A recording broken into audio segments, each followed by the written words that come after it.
possibility. A complete and total mental breakdown. It's totally possible. Ugh. God, mornings. I hate mornings. Oh, motherfucker. Okay. So, a shitty waking up morning like this, I just figured, you know what? Let's bring up the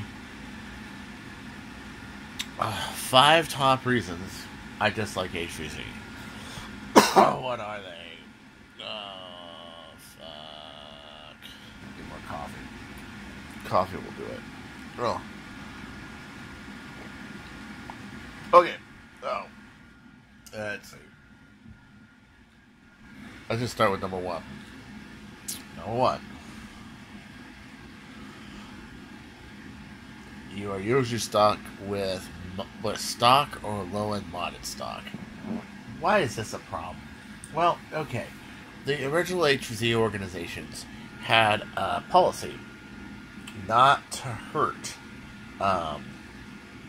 people that were playing nerfs because we don't want to hurt anybody. And this is the reason why most of your HvZ is not paintball or airsoft or BB guns or anything like that. It is Nerf. If you think about it, Nerf was more or less, well, chosen because it didn't hurt. I don't think that HvZ, college HvZ, was really chosen by the Nerf community to play HvZ. It was more the HvZ college community chose Nerf. It's kind of the other way around. And this means that it wasn't really founded by enthusiasts of Nerf, more enthusiasts of Walking Dead and all these other stupid zombie movies we see. By the way, zombie movies are not my favorite movies. I don't know, they're gross, they defy logic. Well, there was that one movie where people ate this stuff that fell off a truck and ended up in their ice cream and they became like zombies. And you got to see the perspective of a zombie. That was kind of cool. But, at any rate. Oh, fuck. Hangover City. Alright. So that's number 1. Is you're not really allowed to really use anything that's good and powerful, like something I would use. Number 2, that often causes that long-range hits don't get called, or that it ends up being big disagreements. I've gotten into some yelling matches with people about hitting people, and when I usually hit people with like a retaliator or something, I'm hitting them from sometimes as far as 165 feet away. At that range, a Nerf dart has next to no energy left. The only thing that's really driving it at that point, arching, is gravity. That means that your joules are so low, it's very easy just to not feel a hit, especially if you're a zombie and you're running around, or you just some people in HvZ, because they're so used to like your stock retaliators and deploys and stuff. Some people in HvZ just assume you couldn't hit them from that range. I'm serious, they just assume. Oh no, a Nerf gun can't hit somebody from that range. We all remember, right? Yeah. Maybe that gold one up there. Everybody knows that one. Golden gun. The bird of prey, of course. Yeah, you got it. I mean, people will just assume. I mean, I will hit them. I mean, even the men will say, nope, he got you. And they're like, oh, he can't hit me from that far away. That shouldn't be legal. Bullshit shouldn't be legal. I'll tell you why it should be legal.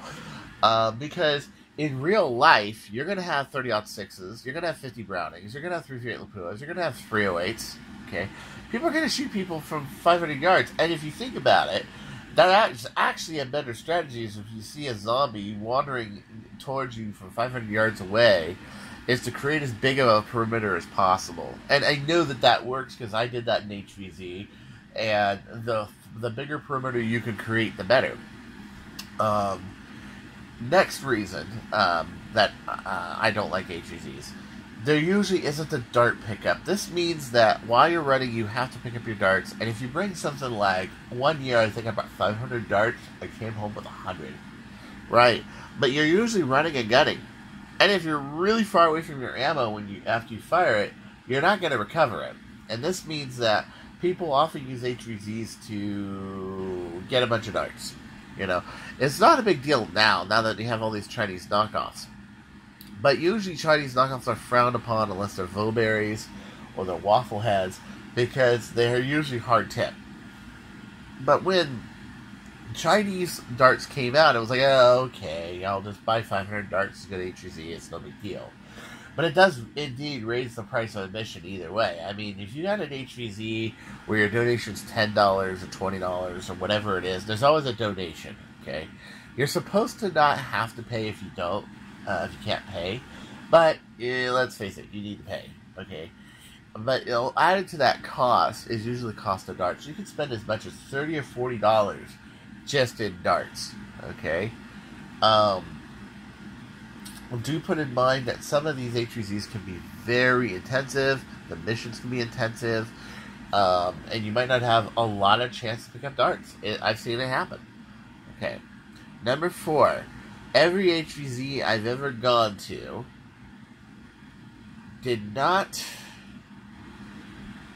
was pretty much one-sided. Well, let me explain why. If you're an organizer of an HvZ, usually the organizer's mission is to defeat the people showing up. And that's fine if you do it fairly, but I've seen it done unfairly, very unfairly. Or to the point where the mission's made impossible, or to the point where they corner you on the hill so you can't run down the hill. The only place you can run down, they get about 30 zombies to tag you. That was the last time I ever played an HvZ right there. Was because they didn't want me to 4-peat not getting tagged. That's right. That's right.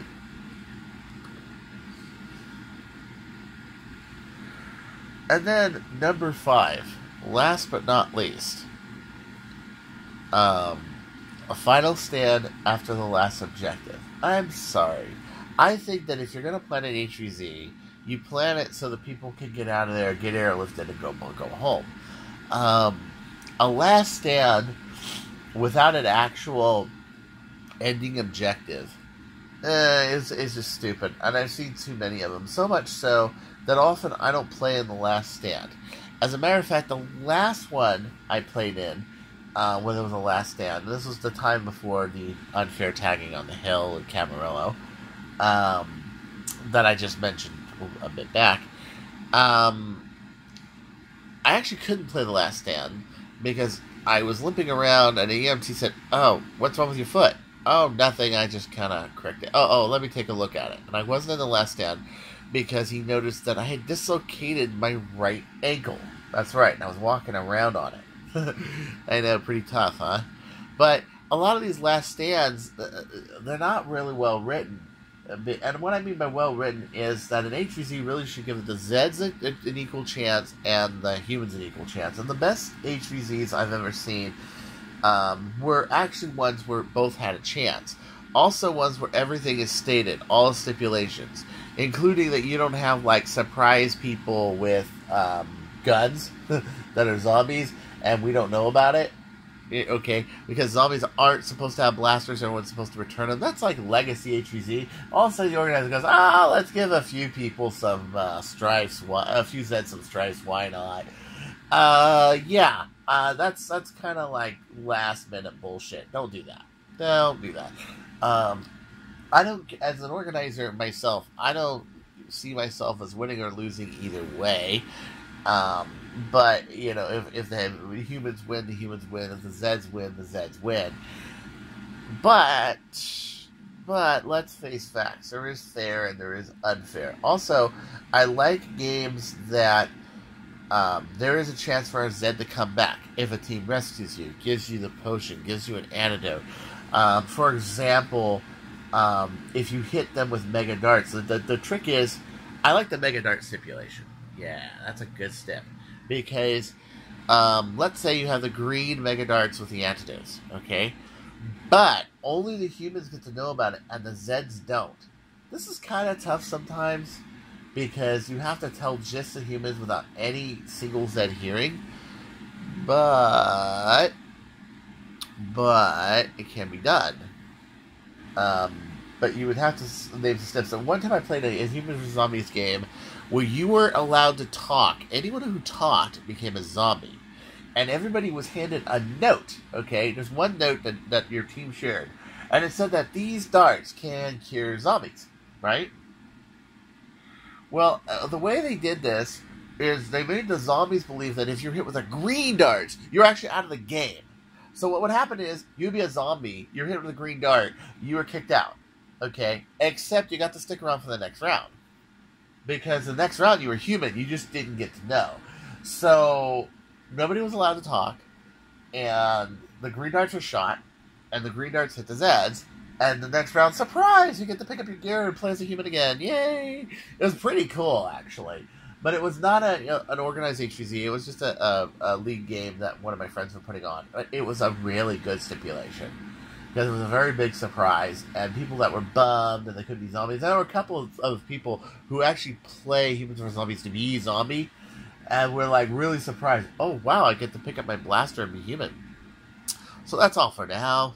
I gotta go and get dressed and go to Easter brunch. Well, it's not brunch; it's lunch, but it's later lunch. No, I guess you would call it brunch, lunch, dunch. Kind of like dinner and lunch, dunch. Oh, that's a new word. It's a dunch. All right. So you go to McDonald's at like 3 or 4 in the afternoon, and you go and get a burger or something. It's not a lunch. It's not a dinner. It's a dunch. All right. So I'll see you later. Don't you go changing. And it's a good thing you didn't see me right now, because you would probably turn to stone. But hey, I could use to stone people. Hold on a second.